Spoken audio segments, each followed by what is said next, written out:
All right, today what we're going to talk about how you can actually make sure that you reach your goals this year and don't end up disappointed at the end of the year.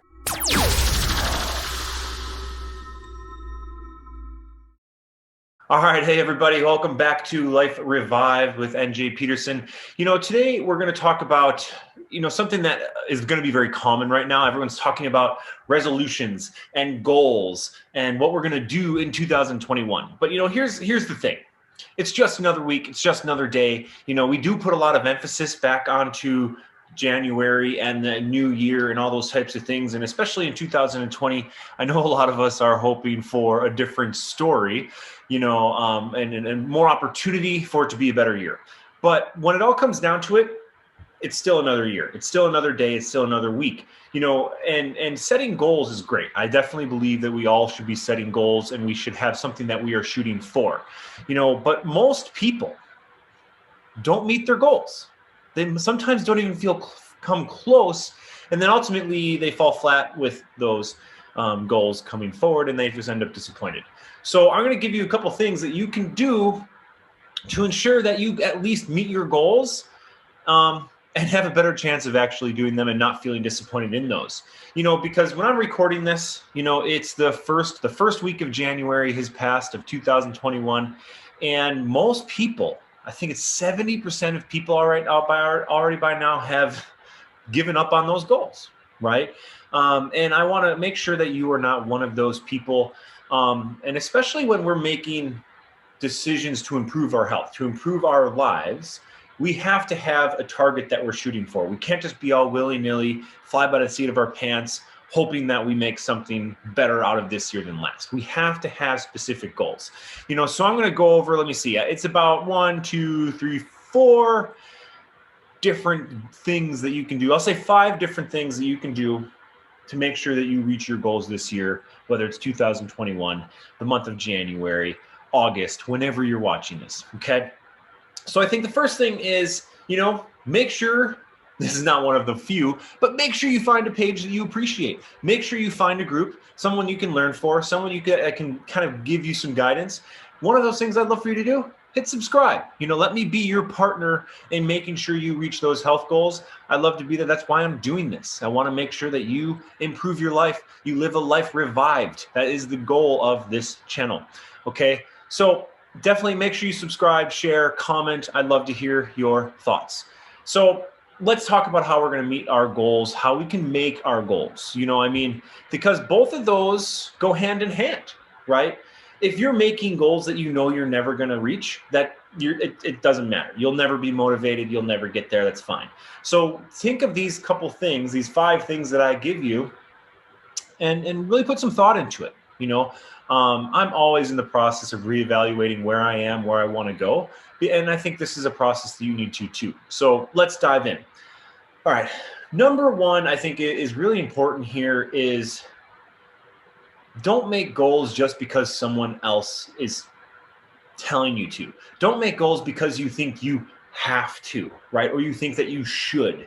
It's just silly, and you're never going to meet them. If anything, you'll just not only feel like you failed yourself, but you failed someone else. So if you're going to set goals, make sure you're setting them for yourself. This is a good time to be selfish in terms of where you want to be.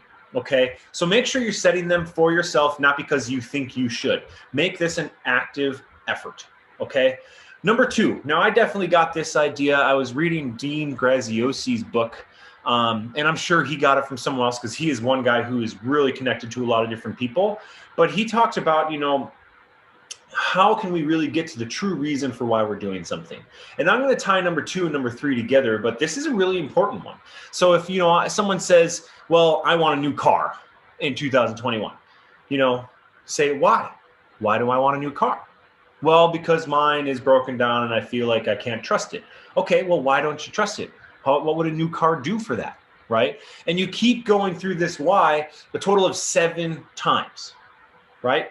I want to lower my blood sugars. Why? Well, because I know it's unhealthy. Why? Right? And you start to really break that down a total of 7 times. You want to ask yourself that why question.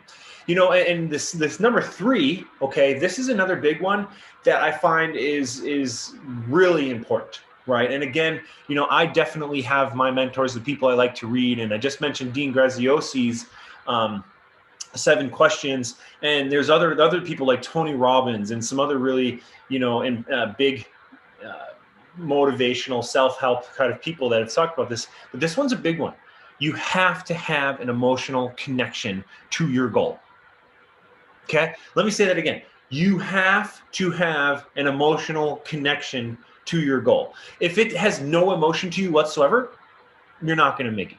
It's just not going to happen. It's not going to be important to you. As soon as it gets hard, you're just going to give up on it, right? So this could be a lot of different things. So once you do that 7 whys question, you're going to bring out some of that emotion, especially if you're being honest with yourself. I think that's important with this whole session, this whole idea. You have to be honest with yourself in this situation. So when you do those 7 questions, what's the emotion involved with it? One of the things that I used to struggle with when I was trying to think of why do I do what I do, right? And everyone talks about passion and what are you passionate about?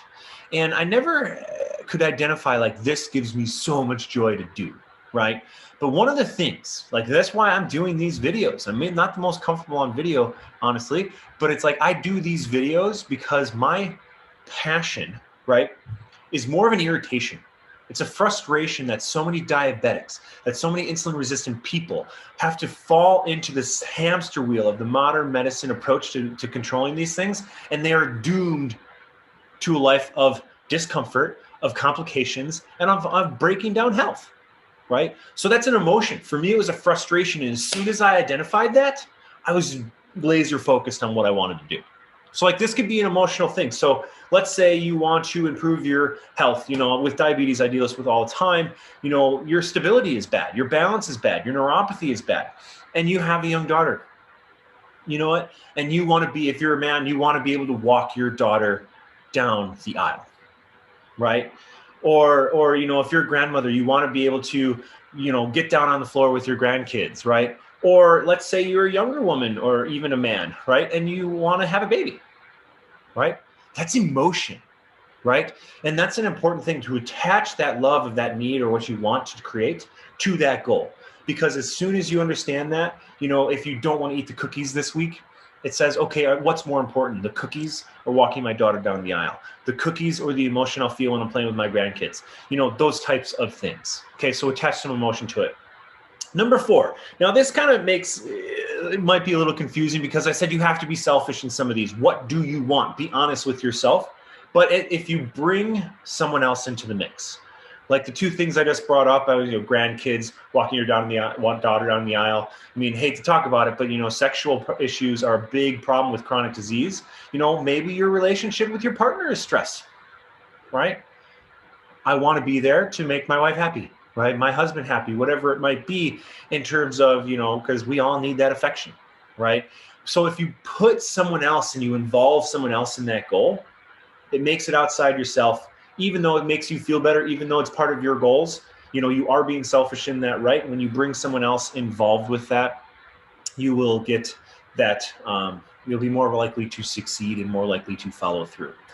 And I think I lost count of which one I was on. I said 5, so I'll say this is number 4, is you have to set up rewards. One of the mottos that I always use is it's about progress, not perfection, right? And this goes for whether you have a workout goal, whether you have a health goal, blood sugar goal, whether you have, you want to grow your beard. Maybe that's a silly one. But anyway, you have to have rewards set up along the way. So as you meet some of those different milestones, you have a way to have positive reinforcement, right? Let's use one of the common ones that we all say, I want to lose some weight. And you had a week or 2 or 3 weeks. If you go 2 weeks without cheating, you have to have a set goal to positive reinforcement. And you can pick positive things, but I think that's something where you have to give yourself that positive reinforcement, because if you have to be perfect the whole time, it's not going to happen, right? I'd love to say we're all perfect, but I definitely know that is not true. My wife would agree. But I think it's about progress, not perfection. Reward yourself along the way so you feel good about what you're doing, okay? And then number 5, kind of that bonus one that I said, is like, we all talk about these goals, right? We can have them set in our mind. We can have them, we can tell someone about them, but you have to write them down. Okay? Whether it's scribbling on a piece of paper, which is actually pretty good because it gets the brain a little bit more involved when you actually write something down. Okay?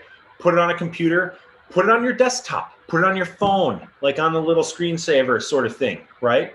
You know, make sure it's in front of it. It's an actual physical thing. You know, my wife and I, we have a little chalkboard that we like write little affirmations on, that we put our little goals on. So we walk through that all the time. And I'm constantly reminded about what my goals are. Okay. So don't be a statistic. Be someone who's actually going to meet your goals. Give yourself a better chance. Follow these 5 different ways to make sure that you improve in 2021, or even if it's something where your goal is to stay where you are, right? Write them down. Ask yourself 7 questions. Tag some emotion to it. Make it about someone else. Make sure you're rewarding yourself along the way.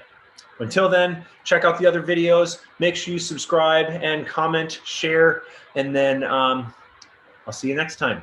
Be happy, be healthy, everybody. Bye-bye.